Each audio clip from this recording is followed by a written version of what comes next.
आप लोगों ने सुला दिया यार तब से। और ये इसमें हमारा कोई दोष नहीं है, क्योंकि तुम ही हो, क्योंकि तुम ही हो। गाने बजते रहेंगे। ಒಮ್ಮೊಮ್ಮೆ ಯಶಸ್ಸು ಹೇಗೆ ಸ್ವೀಕರಿಸಬೇಕೆನ್ನುವುದೇ ಗೊತ್ತಾಗೋದಿಲ್ಲ.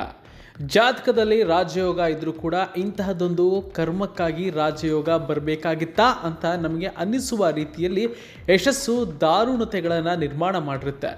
ಬದುಕಿನ ಪ್ರಯಾಣದಲ್ಲಿ ಸಿಕ್ಕ ಗೆಲುವು ಬಂಗಾರದ ಪಂಜರದಂತೆ ಭಾಸವಾಗುತ್ತೆ. ಒತ್ತಡ ಮತ್ತು ಬೇಡಿಕೆ ಕಂಗಾಲಾಗಿಸುತ್ತೆ. ಇದಕ್ಕೆ ಅರ್ಜಿತ್ ಸಿಂಗ್ ಬದುಕು ಸದ್ಯದ ಉದಾಹರಣೆ. ಅರ್ಜಿತ್ ಸಿಂಗ್ ನೊಂದ ಹೃದಯಕ್ಕೆ ಸಾಂತ್ವನದಂತೆ ಇದ್ದ ಚಿನ್ನದ ಕಂಠ. ಆಶಿಕಿ 2 ಚಿತ್ರದ ತುಮ್ ಹಿ ಹೋ, ಯೇ ದಿಲ್ ಹೈ ಮುಷ್ಕಿಲ್ ಚಿತ್ರದ ಚೆನ್ನ ಮೇರಿಯಾ, ತಮಾಷಾ ಚಿತ್ರದ ಅಗರ್ ತುಮ್ ಸಾಥ್ ಹೋ, ಬ್ರಹ್ಮಾಸ್ತ್ರ ಚಿತ್ರದ ಕೇಸರಿಯಾ, ಅನಿಮಲ್ ಚಿತ್ರದ ಸತರಂಗ, ಬರ್ಫಿ ಚಿತ್ರದ ಫಿರ್ಲೆ ಆಯಾ ದಿಲ್, ಇನ್ನು ಮೊನ್ನೆ ಬಿಡುಗಡೆಯಾದ ಬಾರ್ಡರ್ 2 ಚಿತ್ರದ ಘರ್ ಕಬ್ ಆವೋಗಿ, ಬ್ಯಾಟಲ್ ಆಫ್ ಗಲ್ವಾನ್ ಚಿತ್ರದ ಮಾತೃಭೂಮಿ. ಹೀಗೆ 825ಕ್ಕೂ ಅಧಿಕ ಹಾಡನ್ನು ಹಾಡಿರುವ ಅರ್ಜಿತ್ ಸಿಂಗ್ ಅವರನ್ನು ಕೆಲವರು ಮೆಲೋಡಿ ಕಿಂಗ್ ಅಂದ್ರೆ ಇನ್ನು ಕೆಲವರು ವಿರಹ ಗೀತೆಗಳ ಸರ್ದಾರ ಅಂತಾನೆ ಕರೀತಾರೆ. ಇನ್ನು 11 ವರ್ಷಗಳ ಹಿಂದೆ ಕನ್ನಡದಲ್ಲಿ ಪುನೀತ್ ರಾಜ್ಕುಮಾರ್ ಅವರ ನಿನ್ನಿಂದಲೇ ಚಿತ್ರ ಬಂದಿತ್ತು. ಈ ಚಿತ್ರದಲ್ಲಿ ಎಲ್ಲ ಹಾಡುಗಳು ಇವತ್ತು ಕೂಡ ಜನಪ್ರಿಯ. ಆ ಪೈಕಿ ಮೌನ ತಾಳಿತೆ ಹೃದಯ ಹಾಡು ಕೂಡ ಒಂದು. ಜಯಂತ್ ಕಾಯ್ಕಿಣಿ ಅವರು ಬರೆದಿದ್ದ ಈ ಹಾಡನ್ನು ಹಾಡಿದ್ದು ಕೂಡ ಇದೇ ಅರ್ಜಿತ್ ಸಿಂಗ್. ಅರ್ಜಿತ್ ಸಿಂಗ್ ಹಾಡಿದ ಮೊದಲ ಮತ್ತು ಕೊನೆಯ ಕನ್ನಡದ ಹಾಡು ಅದೇ.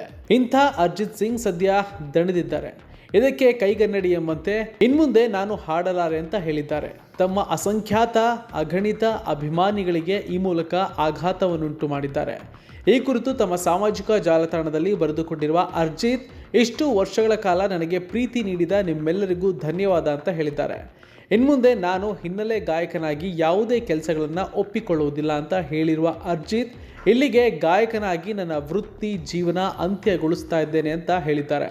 ಇದೊಂದು ಅದ್ಭುತ ಪ್ರಯಾಣವಾಗಿತ್ತು ಅಂತ ಕೂಡ ಬರ್ಕೊಂಡಿದ್ದಾರೆ. ನನ್ನ ವಿಚಾರದಲ್ಲಿ ದೇವರು ತುಂಬಾನೇ ಕರುಣಾಮಯನಾಗಿದ್ದ. ನಾನು ಒಬ್ಬ ಸಂಗೀತದ ಅಭಿಮಾನಿ. ಮುಂದಿನ ದಿನಗಳಲ್ಲಿ ಇನ್ನು ಹೆಚ್ಚು ಕಲಿಯುವ ಆಸೆ ಇದೆ ಅಂತ ಹೇಳಿದ್ದಾರೆ. ಹಾಡಷ್ಟೇ ನಿಲ್ಲಿಸಿದ್ದೇನೆ, ಸಂಗೀತದ ಕೆಲಸವನ್ನು ನಾನು ನಿಲ್ಲಿಸಿಲ್ಲ ಅಂತ ಕೂಡ ಸ್ಪಷ್ಟನೆ ಕೊಟ್ಟಿದ್ದಾರೆ. ಈಗಾಗಲೇ ಒಪ್ಪಿಕೊಂಡ ಕೆಲಸ ಮುಗಿಸಬೇಕಿದೆ ಅಂತ ಹೇಳಿರುವ ಅರ್ಜಿತ್ ಸಿಂಗ್, ಕೆಲ ಹಾಡುಗಳು ಇನ್ನೂ ಬಿಡುಗಡೆ ಆಗಬೇಕಾಗಿದೆ ಅಂತ ಕೂಡ ಹೇಳಿದ್ದಾರೆ. ಇನ್ನು ಅರ್ಜಿತ್ ಸಿಂಗ್ ಪ್ಲೇಬ್ಯಾಕ್ ಹಾಡುವ ವೃತ್ತಿಯಿಂದ ನಿವೃತ್ತಿ ಘೋಷಿಸಿದ್ದಾರೆ. ಇದರಿಂದ ಬಾಲಿವುಡ್ ಅಭಿಮಾನಿಗಳು ಬೇಸರಗೊಂಡಿದ್ದಾರೆ. ಈಗ ಅರ್ಜಿತ್ ಸಿಂಗ್ ಅವರ ಹಾಡನ್ನು ಸಲ್ಮಾನ್ ಖಾನ್ ಅವರ ಬ್ಯಾಟಲ್ ಆಫ್ ಗಲ್ವಾನ್ ಚಿತ್ರದಲ್ಲಿ ಕೇಳಲು ಕಾಯ್ತಾ ಇದ್ದಾರೆ. ಈ ನಡುವೆ ಅರ್ಜಿತ್ ಸಿಂಗ್ ಮತ್ತು ಸಲ್ಮಾನ್ ಖಾನ್ ಅವರ ಹಳೆಯ ಜಗಳ ಮತ್ತೆ ಬೆಳಕಿಗೆ ಬಂದಿದೆ. ಈ ಕತೆ 2014ರ ಸ್ಟಾರ್ ಗಿಲ್ಡ್ ಅವಾರ್ಡ್ಸ್ ಸಮಯದಲ್ಲಿ ಆರಂಭವಾಗಿದೆ. ಅರ್ಜಿತ್ ಸಿಂಗ್ ತುಮ್ ಹಿ ಹೋ ಹಾಡಿನಿಂದ ಪ್ರಸಿದ್ಧಿ ಪಡೆದ ನಂತರ ವೇದಿಕೆಗೆ ಹೋಗಿ ಪ್ರಶಸ್ತಿ ಸ್ವೀಕರಿಸಿದರು.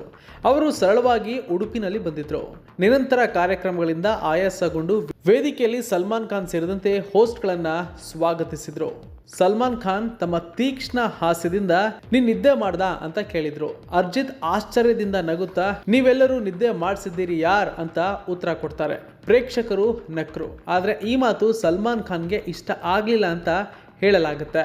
ನಂತರ ಅರ್ಜಿತ್ ಬಾಲಿವುಡ್ನ ದೊಡ್ಡ ನಟನನ್ನ ಅವಮಾನ ಮಾಡಿದ್ದಾರೆ ಎಂಬ ಊಹಾಪೋಹಗಳು ಹರಿದಾಡಿದ್ವು. ಹಲವರು ಸಲ್ಮಾನ್ ಖಾನ್ ಅರ್ಜಿತ್ ಸಿಂಗ್ ಅವರ ವೃತ್ತಿಗೆ ಅಂತ್ಯ ಮಾಡಿದ್ರು ಅಂತ ನಂಬಿದ್ರು. ಮುಂದಿನ ಕೆಲವು ವರ್ಷಗಳಲ್ಲಿ ಸಲ್ಮಾನ್ ಖಾನ್ ತಮ್ಮ ಸಿನಿಮಾಗಳಿಂದ ಅರ್ಜಿತ್ ಅವರ ಹಾಡುಗಳನ್ನ ತೆಗೆದು ಹಾಕಿದ್ದಾರೆ ಎಂಬ ವದಂತಿಗಳು ಕೂಡ ಹರಿದಾಡಿದ್ವು. ಇದರಲ್ಲಿ ಕಿಕ್, ಬಜರಂಗಿ ಭಾಯ್ಜಾನ್ ಮತ್ತು ಸುಲ್ತಾನ್ ಸೇರಿದಂತೆ ಹಲವಾರು ಸಿನಿಮಾ ಆಫರ್ ಅರ್ಜಿತ್ಗೆ ಸಿಗಲಿಲ್ಲ ಅಂತ ಕೂಡ ಹೇಳಲಾಗುತ್ತೆ.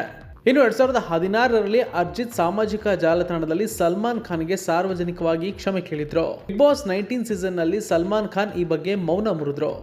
ಅವರು ಈ ಗೊಂದಲ ತಮ್ಮ ತಪ್ಪು ಅಂತ ಒಪ್ಪಿಕೊಂಡ್ರು. ಅರ್ಜಿತ್ ಅವರ ತಪ್ಪಲ್ಲ ಅಂತ ಕೂಡ ಹೇಳಿದ್ರು. ಅರ್ಜಿತ್ ಮತ್ತು ನಾನು ಒಳ್ಳೆಯ ಸ್ನೇಹಿತರು. ಅದು ಗೊಂದಲವಾಗಿತ್ತು ಮತ್ತು ಅದು ನನ್ನ ಕಡೆಯಿಂದ ಆಗಿತ್ತು. ನಂತರ ಅವನು ನನ್ನ ಸಿನಿಮಾಗಳಿಗೆ ಹಾಡುಗಳನ್ನು ಹಾಡಿದ್ದಾರೆ ಅಂತ ಕೂಡ ಹೇಳಿದ್ರು.